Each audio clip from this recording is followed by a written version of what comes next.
안녕하십니까 셀러문 여러분들 발음이 또 안 돼요. 여러분들 재성TV의 문재성입니다. 지난 시간에 우리가 얘기했던 게 운동에 대해서 얘기를 했었죠. 운동이라는 것을 표현할 때 속력을 쓰게 되는데 속력의 단위는 뭔지, 그죠?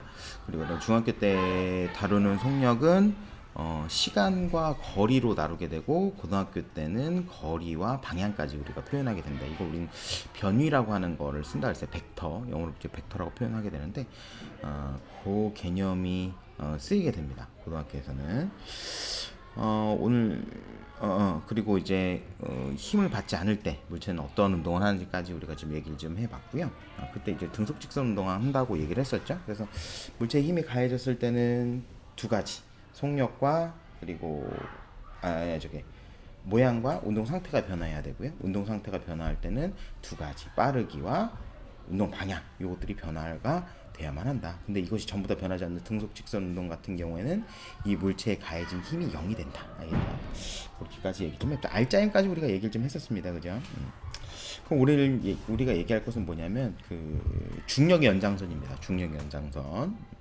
뭐냐면 이제 낙하 운동부터 우리가 좀 다뤄보려고 하는데, 자유낙하, 그 고등학교에서 이제 자유낙하의 개념이 나오게 돼요. 자유낙하 뭐 우리가 배운 낙하 운동이랑 똑같으니까 요거 한번 보고 한번 진행을 해보도록 합시다. 내 얼굴 여기.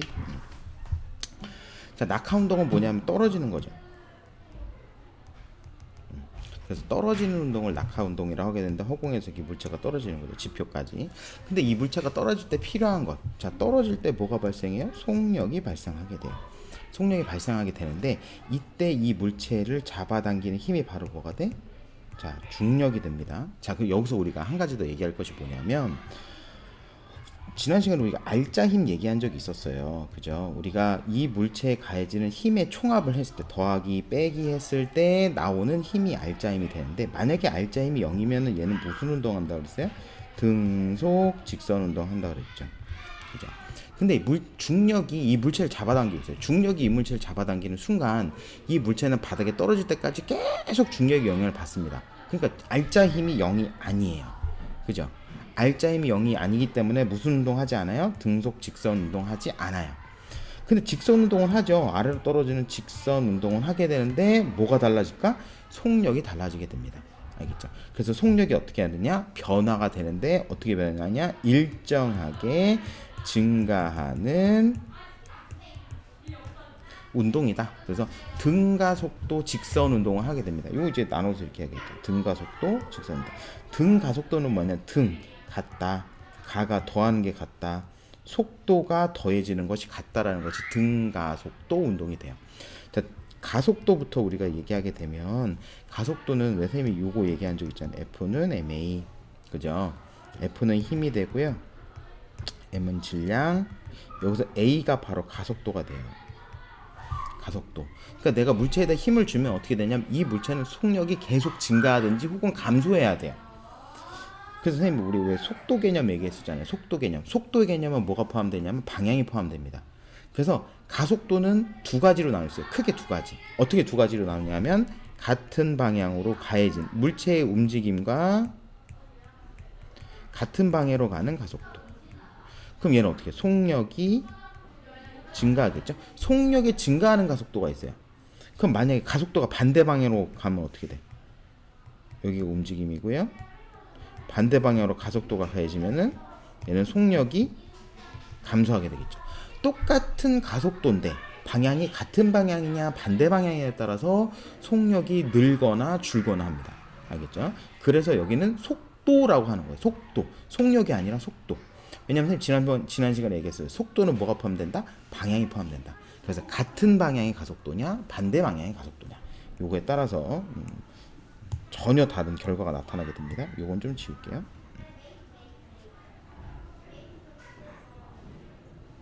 그러면 물체가 떨어질 때 항상 무슨 힘을 받고 있어요? 중력을 받고 있다. 알겠죠? 중력. 왜 우리 중력 얘기할 때 그거였죠. 9.8이라는 숫자. 그죠? 9.8. 9.8이라는 숫자가 우리 아까 얘기했던 가속도 있죠? 그래서 중력에 의해서 발생하는 가속도라 해서 이 숫자가 뭐냐면 바로 중력 가속도를 나타내는 숫자가 됩니다. 그래서 중력 가속도는 어떻게 되느냐? 9.8m/s 제곱. 그러니까 이게 무슨 소리냐면 1초당 9.8m/s씩 증가해요. 그러니까 정지해 있는 물체가 떨어져. 이거 뒤에 가서 얘기합시다. 다시. 자, 힘의 방향과 운동 상태 변화. 아까 선생님이 얘기했어요. F는 ma. 거기서 이제 가속도의 방향과 요거랑 연결해서 보면 됩니다. 힘과 운동 방향이 나란할 때, 자, 같은 방향일 때 속력만 변합니다. 그럼 같은 방향일 때 어떻게 돼? 같은 방향일 땐 속력이 증가, 반대 방향일 땐 속력이 감소. 이렇게. 알겠죠? 나란하지 않을 때도 있어요. 수직일 때. 그러니까 이거 뭐냐면 물체의 이동 방향과 힘의 방향이 수직일 때. 그럼 얘는 어떻게 되냐면 얘는 앞으로 가려고 해요. 이렇게 앞으로 가려고 하는데 얘가 자꾸 잡아당겨. 그럼 어떻게 되면 이렇게 꺾입니다. 이렇게 꺾이는 운동하게 돼요. 그래서 뭐만 변하냐? 운동 방향만 변하게 됩니다. 자, 힘과 운동 방향이 비스듬할 때 어떻게 되냐면 이게 이동 방향이고 이쪽으로 힘의 방향. 그럼 얘는 어떻게 되냐면 방향도 바뀌지만은 빠르게도 바뀝니다. 알겠죠? 빠르게도 바뀌고 방향도 바뀌게 된다. 그래서 아까 선생님 방금 전에 얘기했던 거 나란할 때 힘의 방향과 운동 방향이 나란해요. 그럼 얘는 속력이 증가하게 됩니다. 반대로 운동 방향과 힘의 방향이 반대예요. 이럴 경우에는 속력이 감소하게 됩니다. 그러면 우리가 떨어지는 거는 뭐가 돼? 떨어지는 방향대로 힘이 작용하게 되죠. 그죠? 떨어지는 방향대로 힘이 작용하니까 어떻게 돼? 운동 방향과 힘의 방향이 같으니까 속력은 계속 증가. 내가 물체를 위로 던져 올렸을 때는 어떻게 돼? 운동 방향, 힘의 방향. 반대니까 어떻게 돼? 속력이 계속 느려지게 되겠죠. 감소. 그죠? 이해되죠? 자, 그래서 여기 보면 아래로 떨어질 때는 속력이 증가, 위로 올라갈 때는 속력이 감소. 그래서 이렇게 설명이 나와 있는 겁니다. 알겠죠? 자, 힘의 크기와 질량에 따른 속력 변화가 나와 있어요. 이건 쉬운 내용이죠. 이거 아까 선생님이 얘기했잖아. F는 ma. 자, 이게 속력 변화예요. 그럼 속력 변화가 크려면 F는 어떻게 해야 돼? 커져야 되겠죠. 그러니까 힘을 많이 주면 많이 줄수록 속력은 더 빨라지는 거야. 그죠? 근데 반대로 m 질량은 내가 똑같은 힘을 줬어. 그럼 가벼운 물체랑 무거운 물체 있을 때 누가 더 빨리 움직여? 당연히 가벼운 물체가 더 빨리 움직이죠. 그죠? 그래서 여기는 힘의 크기에 대해서 표현을 한 겁니다. 그래서 힘이 세면 셀수록 속력은 더 많이 증가하더라. 그 여기 나와 있어요. 속력 변화는 힘의 크기에 비례한다. 이게 바로 F는 ma를 얘기하는 겁니다. F는 ma. 반대로 속력 변화는 질량에 반비례한다. 그죠? 질량이 커지면 커지면 무거운 물체 내가 밀면 잘 안 밀려요. 그죠? 요건 바로 요 내용이 되는 겁니다. 알겠지? 그래서 속력 변화는 질량분의 힘의 크기. 그러니까 뭐야? 속력 변화가 a예요. a는 m분의 f. 그죠? 요겁니다. 알겠죠? 요거. 이거 문제고. 이거 넘어갈게요. 자, 낙하 운동. 자, 낙하 운동은 어떻게 된다 그랬어요? 떨어지는 물체 방향으로 뭐가 작용해? 힘이 작용해. 알겠죠? 그러니까 속력이 어떻게 돼? 증가합니다. 근데 어떻게 증가한다고? 1초당 9.8m/s씩 증가한다. 알겠죠? 그러니까 예를 들어서 이거예요. 정지해 있는 물체가 떨어졌어. 1초 뒤 이 물체의 속력은 9.8m/s가 됩니다. 근데 여기서 또 1초 뒤 어떻게 되냐면 여기다 더하기 9.8 하면 돼요. 여긴 정지였으니까 0이었죠? 더하기 9.8. 여기도 더하기 9.8 하면 얼마가 돼요? 19.6m/s. 또 1초 뒤 얼마를 더하면 돼요? 9.8. 그죠? 그럼 얼마가 돼? 29.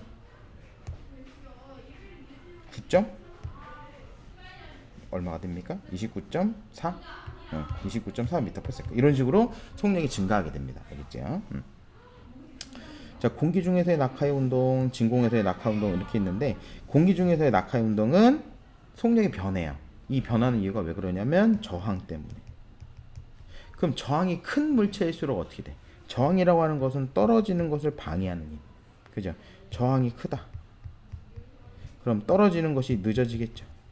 그죠? 늦어지니까 어떻게 돼? 느려지게 되겠지. 그래서 어떻게 돼요? 이 관 안에 있는 깃털과 쇠공을 떨어뜨렸을 때 어떻게 되냐면 이 쇠공은 중력의 힘 그대로 적용받습니다. 알겠죠? 아까 선생님이 얘기했던 것처럼 1초당 얼마씩? 9.8m/s씩 빨라지게 돼요. 근데 깃털은 그러지 못해. 뭐냐, 뭘 많이 받기 때문에? 저항을 많이 받기 때문에. 근데 진공 상태는 저항이 있어요, 없어요? 정확하게 하면 공기저항. 공기저항 없죠. 그죠? 공기저항 없으니까 깃털이 떨어지나 쇠공이 떨어지나 저항 자체가 없으니까 깃털과 쇠공이 똑같은 간격으로 이렇게 떨어지는 거예요. 알겠죠? 뭐가 없으니까? 저항이 없으니까. 알겠죠? 저항의 유무 때문에 이런 차이가 벌어지는 겁니다. 알겠죠? 깃털이 가볍기 때문에 더 늦게 떨어진다. 이거는 잘못된 생각입니다. 알겠죠? 오케이. 무슨 얘기인지 알겠죠? 자, 낙하 운동에 대해서 우리가 좀 얘기를 좀 해봤고요. 이거 지우고 저장해놔요. 여러분들 또 파일 주려면 금방 지우니까.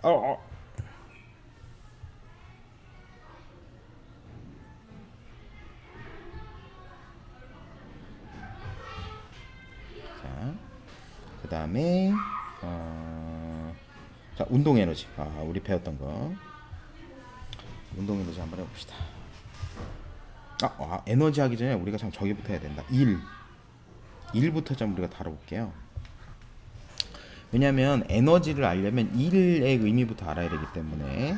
자, 일이라고 하는 것은 힘의 크기 곱하기 이동거리가 됩니다. 그래서 W는 Fs, W는 워크죠. 워크 1, F는 포스, 이거는 세컨드.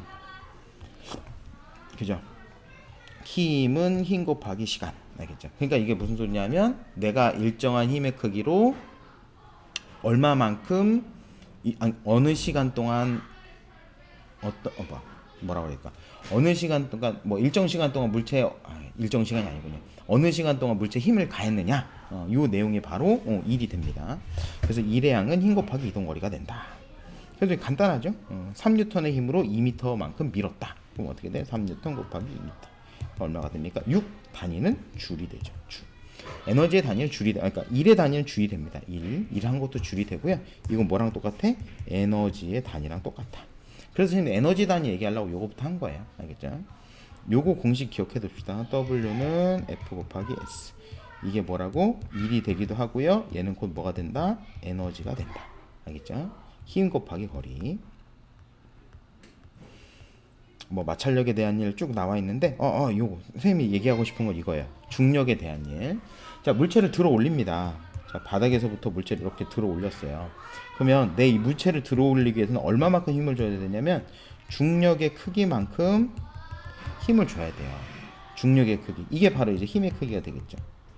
그럼 내가 들어 올린 높이가 뭐가 되는 거야? 거리가 되겠지. 그럼 내가 한 일의 양은 어떻게 구한다고? 힘 곱하기 거리가 된다고. 근데 이 힘, 중력의 크기, 그죠? 거리는 높이. 그러니까 내가 한 일은 뭐가 돼요? 중력 곱하기 높이가 되겠죠. 이게 바로 내가 한 일이 되고요. 이게 바로 에너지가 되는 거야. 근데 이 에너지를 무슨 에너지라고 한다고? 이 에너지를 무슨 에너지라고 한다고? 우리가 뒤에서 하는 위치 에너지라고 한다고. 알겠죠? 그래서 내가 이 물체를 들어올린 순간 이 물체는 에너지를 갖는 거예요. 내가 여기다 일을 했기 때문에, 이 물체를 들어올리기 위해서 일을 했기 때문에 내가 이 물체에다가 한 일만큼 뭐가 발생하냐면 에너지가 발생하는 겁니다. 알겠죠? 자, 이건 뭐 간단한 내용이니까. 자, 요 넓이 가로 곱하기 세로가 되겠죠. 가로가 뭐예요? 거리. 세로가 뭡니까? 힘. 그래서 힘 곱하기 거리가 바로 뭐가 됩니까? 한 일. 근데 한 일은 뭐랑 같다? 에너지랑 같다. 그죠?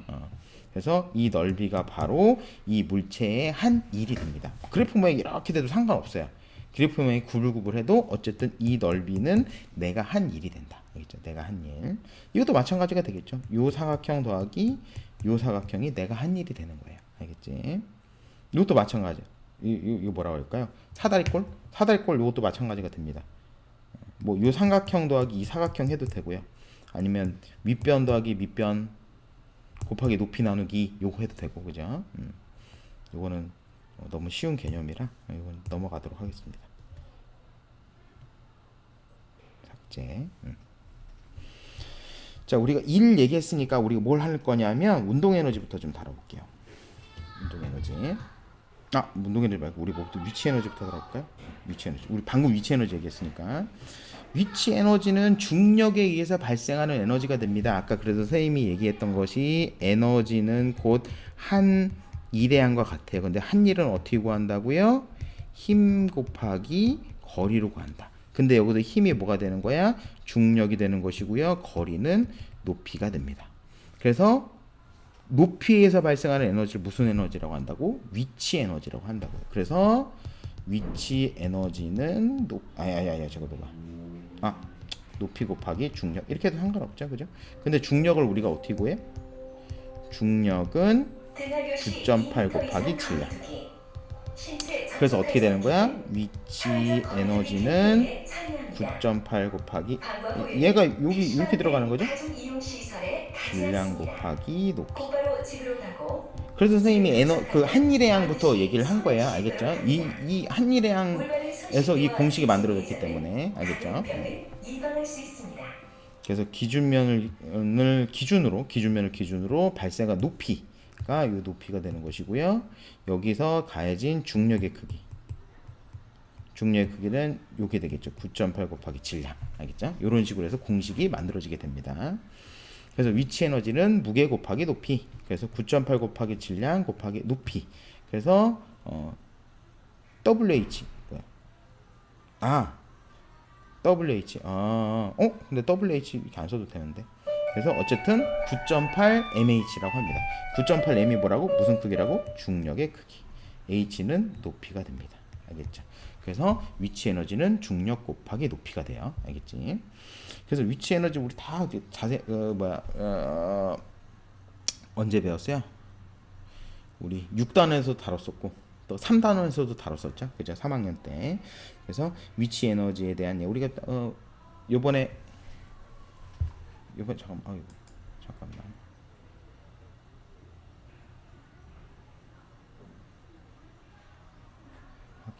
이게 지금 노트북 다시 시작 이야기돼 있어. 갑자기 화면이 가려져 갖고 놀랐어요. 자, 어쨌든 요거 이제 우리가 다뤘던 예제랑 거의 비슷하죠, 그죠? 그래서 기준면이 뭐냐에 따라서 위치 에너지 다르다. 뭐 이렇게 쭉쭉 나와 있고요. 위치 에너지 크기 측정 뭐 이렇게 쭉 나와 있는데 요거는 그냥 넘어가 보도록 하겠습니다. 요거 한번 얘기해 볼게요. 탄성력에 의한 위치 에너지. 탄성력에 대한 위치 에너지는 탄성체가 많이 변형될수록 크다. 그래서 이거를 그러니까 탄성력을 위치 에너지와 같은 개념으로 이제 설명을 하고 있어요. 그래서 여기가 이제 기준점이 되는 것이고 요것이 높이. 그러니까 얘 그림을 이렇게 세웠다고 생각하면 돼요. 여기가 5점, 여기가 이제 x1, x2, 여기가 a, 여기가 b. 이렇게 세웠다고 보면 됩니다. 그러면 이 b가 가지고 있는 에너지가 a보다 더 크겠죠. 그죠? 이걸 이제 위치 에너지 가지고 설명을 하게 되는 겁니다. 그래서 탄성력에 의한 위치 에너지는 탄성체가 늘어나거나 줄어들지 않는 평형점을 기준으로 하게 되고요. 그리고 길이가 길어질수록, 그러니까 이 길이가 바로 높이의 개념이랑 똑같아지는 거예요. 길이가 높이. 알겠죠? 그래서 길이가 길어질수록 높이가 커지는 거랑 같기 때문에 역학적 에너지가 커지게 된다. 그럼 얘가 가지고 있는 무슨 에너지가 커지는 거야? 탄성 에너지. 탄성 에너지가 커지게 된다. 알겠죠? 탄성 에너지가 커지게 된다. 위치 에너지 했으니까 바로 이제 운동 에너지. 이거 안 지웠어요.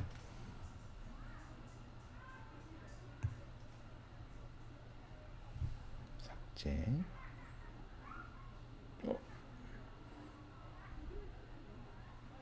삭제. 자, 됐습니다. 자, 그다음 운동 에너지. 자, 운동 에너지는 물체 운동이 포함되어 있는 에너지를 운동 에너지라고 했어요. 그래서 여기 지금 똑같은 내용 나옵니다.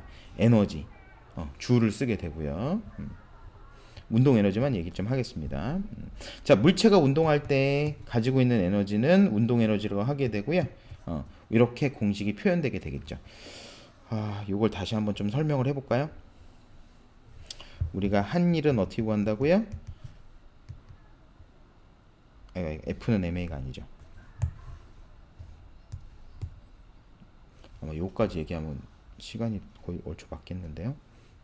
한 일은 어떻게 한다고? 힘 곱하기 시간. 힘 곱하기 거리. 큰일 날 뻔했어요. 자, 한 일은 힘 곱하기 거리가 됩니다. 근데 힘은 이거죠. 힘은 뭐가 돼요? F는 ma. 그죠? F는 ma. 자, 그러면 이걸 뭐라고 쓸 수 있냐면은 W는 n 곱하기 a 곱하기 s 이렇게 쓸 수 있겠죠. 그럼 이 a를 바꿔야 돼. a랑 s를 바꿔야 되는데, 자, a는 어떻게 구하냐면 또 이제 어려워지고 있습니다.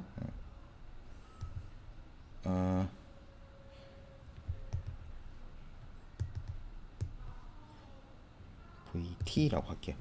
자, 이 기울기, 그러니까 속력이 증가하는 이 기울기가 바로 가속도가 됩니다. 이 기울기가 가속도. 그럼 이제 기울기 어떻게 구해요? x축의 증가량분의 y축의 증가량. 그죠? 그럼 어떻게 돼요? a는 t분의 v. 그죠? a는 t분의 v. 그럼 w는 어떻게 쓸 수 있어요? m 곱하기 t분의 1 곱하기 s. 그죠? s. 자, 그러면 잠깐만요. 그죠? 그럼 s는 어떻게 구해? 이동거리. 이동거리 어떻게? 요 이동거리는 어떻게 구합니까? 이 이동거리. 시간과 속력에 대한 그래프의 이동거리는 넓이가 이동거리가 되죠. 그럼 이동거리는 어떻게 돼? t 곱하기 v 곱하기 삼각형이니까 2분의 1. 그죠? 어렵다. 그죠? 그럼 이거 뜨면 어떻게 돼? w는 m 곱하기 t분의 v 곱하기 2분의 v 곱하기 t. 이렇게 되겠죠? 그죠? t 약분하고. 그럼 w는 어떻게 돼요? 2분의 1 곱하기 m 곱하기 v 두 개니까 v의 제곱. 그래서 공식이 이렇게 나온다고 내가 1학기 때 얘기했죠. 그죠? 어렵다. 그죠? 여러분들 이 정도 수준까지는 알아야 됩니다. 이 정도 수준까지는 알아야 돼요. 알겠죠? 그래야지 고등학교 때 어렵지 않아요. 그래서 선생님이 굳이 이렇게 일부러 설명을 해주는 겁니다. 알겠죠?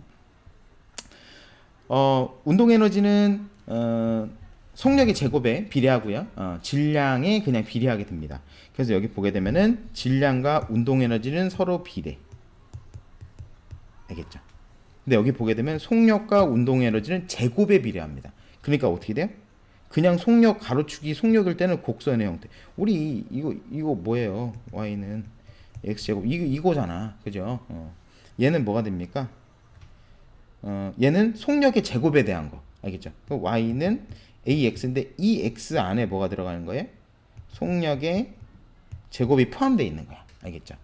그러면 그냥 1차 함수의 모양이 되는 것이고, 이 가로가 열어진 상태로 만약에 그래프가 그려진다면 제곱에 대한 함수의 모양이 나타나게 되겠죠. 그죠? 그래서 운동 에너지는 질량과 속력에 비례한다. 알겠죠? 질량과 속력에 비례한다. 이렇게 알아두면 되고요. 여기서 제일 중요한 개념은 뭐냐면 요게 어렵죠. 이거. 속력의 제곱. 가지고 있는 에너지는 속력이 2배 증가할 때 에너지는 4배. 4배 증가하면은 4, 4, 16, 16배. 이런 식으로 증가하게 됩니다. 제곱만큼, 속력이 늘어난 거에 제곱만큼 가지고 있는 에너지는 증가하게 돼요. 알겠죠? 이렇게 알아두면 될 것 같습니다. 그래서 여기 나와 있어요. 술의 운동 에너지는 술의 질량과 술의 속력의 제곱. 그죠? 그래서 여기 나와 있어요. 술의 질량이 2배면 나무도막 이동거리 2배. 근데 속력이 2배면 나무도막 이동거리는 4배. 왜냐하면 2의 제곱이니까. 알겠죠? 2의 제곱이니까 이렇게 알아두면 됩니다. 알겠죠? 역학적 에너지부터는 다음 시간에 우리가 정리해 보도록 하겠습니다. 좀 있으면 컴퓨터가 꺼져요. 알겠죠? 오늘은 빨리 혀가 꺼있어. 빨리 끝내도록 하겠습니다. 셀러문 여러분들 다음 시간에 볼게요. 안녕.